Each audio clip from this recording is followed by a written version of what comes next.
Let me say that again. I am not black, okay? Hear me out.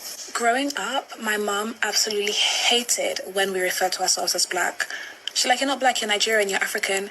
I feel like the term someone is black obviously comes from the slave era, but it also just describes displaced people that don't know their heritage. So I feel like people that do know their heritage, to try and curb racism in some way, people are going to be racist. Ignorance is ignorance. You can't. But just curb racism in a small way. Stop referring to yourself as black. You know, if you know where you're from, you're raised in a certain household. You know, Somalians are Somalians, Ethiopians are Ethiopians, Nigerians are Nigerians. Like, if you know where you're from, why refer to yourself as a color? I feel like when we say black, it just sounds so harsh and like, this is black. I'm brown, you know, I'm Nigerian at the end of the day. Like, that's who I am. That's where I come from. So I understand when you say black British or black American, because you don't know where you're from. You're just a person of color in the city that you're in. Obviously, you still be treated the way you're treated, but just like, I feel like when I hear someone refer to me as black, it just sounds so harsh, especially coming from a certain demographic. I think if you have the privilege of knowing where you're from, you shouldn't refer to yourself as a color, because it further, pushes the racism narrative. And peace, love, and reparations. Welcome to Black Star TV 2.0. It's your boy Black Star. Please come in and subscribe to that channel if you're not subscribed already, and hit that like button. We are at 2,700 subscribers plus. We're trying to get to 3,000 before the new year. So what's going on, y'all? As a matter of fact, before you even get into it, please go into the description and tap on to the GoFundMe, and please drop a donation if you can. It will be greatly appreciated. Thank you very much.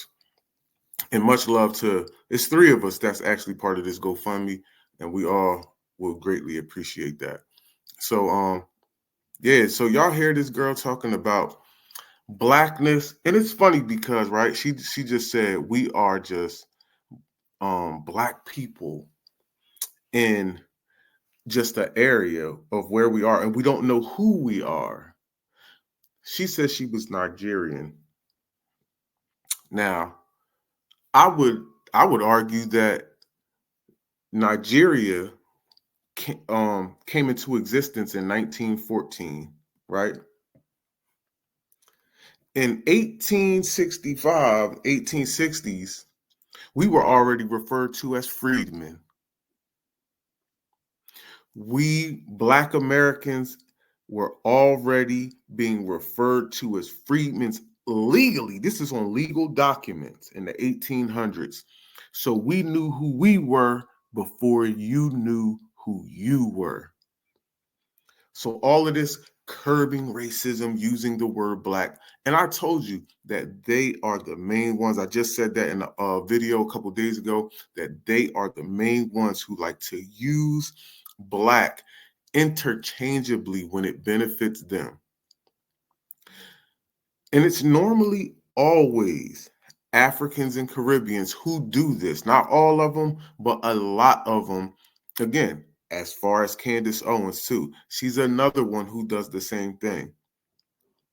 I'm black, I'm black, I'm black, I'm black. And then when it comes down to it, we hear stuff like this. Just how much I liked this guy. I just had a feel like, okay, I'll be honest. I have a Caribbean bias. My former producer made it very clear to me that I have a Caribbean bias because she'd pitch me stories or like say like Rihanna did this, and I'd be like, I'm not going to say anything bad about Rihanna, or like Nicki Minaj. And she's like, but I have a Caribbean bias. It's broken culture, it's a broken society, and hip hop is hurting things. But I also want to talk to you about something I've realized. Even if Black Americans are aware and know their history, right? And you can get Black conservatives who understand the history much more, who understand, the ills of the left and what the left has done. But still in that regard, they bring to the conservative side the same bad habits that I was hoping Black conservatives would be abandoning. And what I'm talking about, number one, is conflict resolution.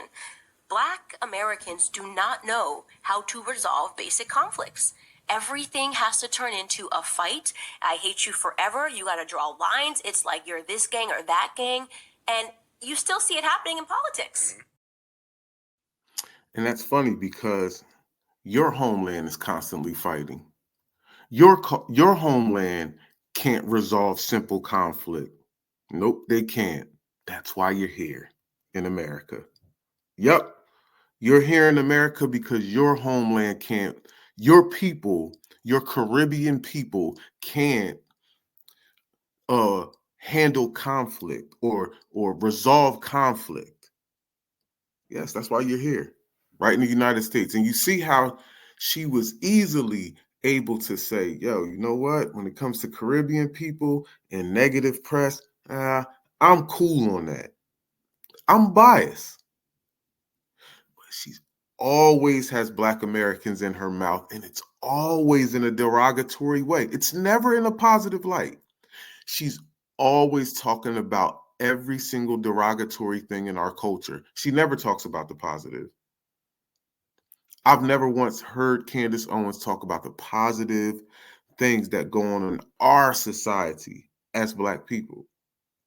Let me play something from Dr. Claude Anderson for y'all real quick. An alternative economic structure in the simplest form would be a Japantown, a little Korea, a little Italy, a little Havana, which means where Black folk would do exactly the same thing everyone else is doing. The reason we never had an economic structure in the country for Black folk is for three reasons. One, we never had a national plan and a commitment to do it. Two, is that whites are boycotting Black communities, and three, Blacks are boycotting their own communities. And that's why you'll never see a white person get in his car, go down to a Black neighborhood on a Saturday morning, get out and go into a Black store and buy anything made by a Black person. But neither will you see any Asians coming out of Chinatown, going into a Black community buying anything.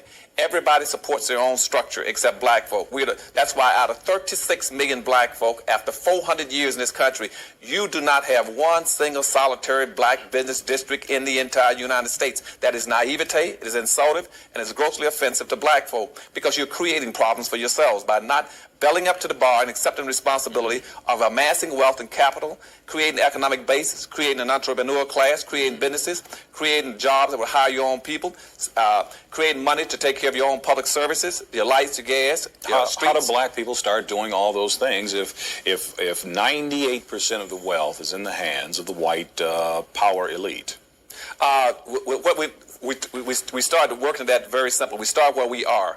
We are right now amassing for disposable purposes something like about $380 billion annually. We're about the 9th richest nation on earth. But unfortunately, that money is dissipated. See, and that's crazy. Because, like, y'all separate yourselves from us. And this is exactly what he was just talking about. Little Havana, little Italy, little all this. You separate yourself from us. So you know that you're different from us. This is why you never wanted to call yourself Black. That's why your mother, you grew up not wanting to call yourself Black because you didn't identify with us. And again, in your little slick rhetoric, you low-key trying to make it seem as though we don't know who we are or where we come from.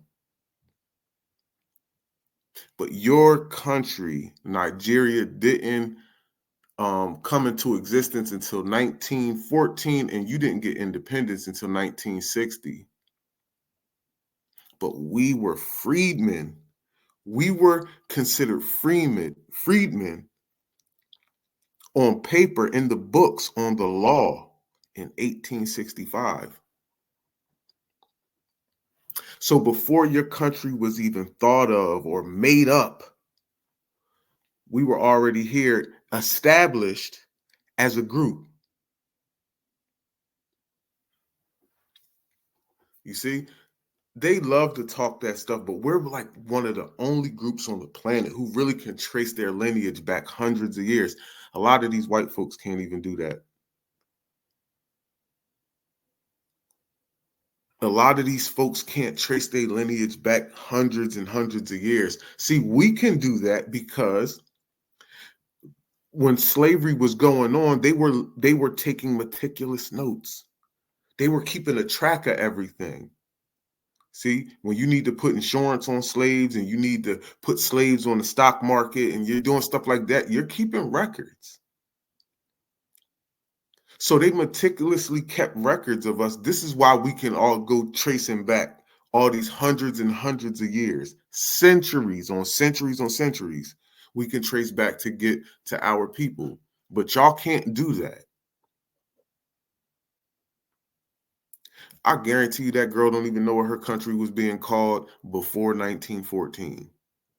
Talking about we're just the color and all this. Yo, they be talking crazy when it come to us. They talk crazy when it come to us. Come over here and be really sticking your nose up like you better than us. For real, but you come over here from failed states that foundational Black Americans, just as a group in general, be doing better than, right? If you compare a shanty town to Baltimore, if you could compare a shanty town to Chicago, they're not going to listen. I guarantee you, every single person in that shanty town going to want to move to Baltimore and Chicago. So you can talk all the craziness all you want. We don't live like you. Nah, we don't be running around moving like y'all do, washing your hair in cow pee and zebra pee and all this other stuff. Y'all just, and again, not to be trying to denigrate you, but that's how some of y'all move. And again, this is only to the people who trying to wag the finger and just make it seem like, this is why this whole Black stuff, when it came out with Kamala, when she was saying, oh, I'm Black. This is why we got to get away from the Black thing. Like, you either foundational Black American or you're whoever else you are. Nigerian, Jamaican, Mexican, Puerto Rican, Dominican, Haitian. You see? Outside of foundational Black American, freedmen, because we can use both. Freedmen name been around longer than any of those names. Negro and all of that. Freedmen been around longer than all of that. African American, Black American, freedmen has been around longer than all of those words. So at the end of the day, we are foundational Black American freedmen, and we use freedmen when it's conducive to political or legislation, and then we use foundational Black American just on a regular day-to-day basis, because we know how to interchange the words and the terms, because that's what y'all do. But again, family, listen, that whole Black thing, and